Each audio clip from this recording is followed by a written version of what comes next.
আমি শপথ করিতেছি যে কোটা সংস্কার ছাত্রদের যৌক্তিক আন্দোলন সকল ধরনের কর্মসূচির পক্ষ থেকে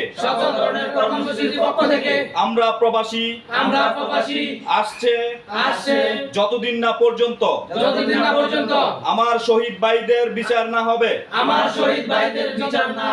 ততদিন পর্যন্ত আমরা প্রবাসীরা কোন ধরনে কোন রকমে কোনোভাবেই রেমিটেন্স বাংলাদেশে পাঠাবো না না না না না।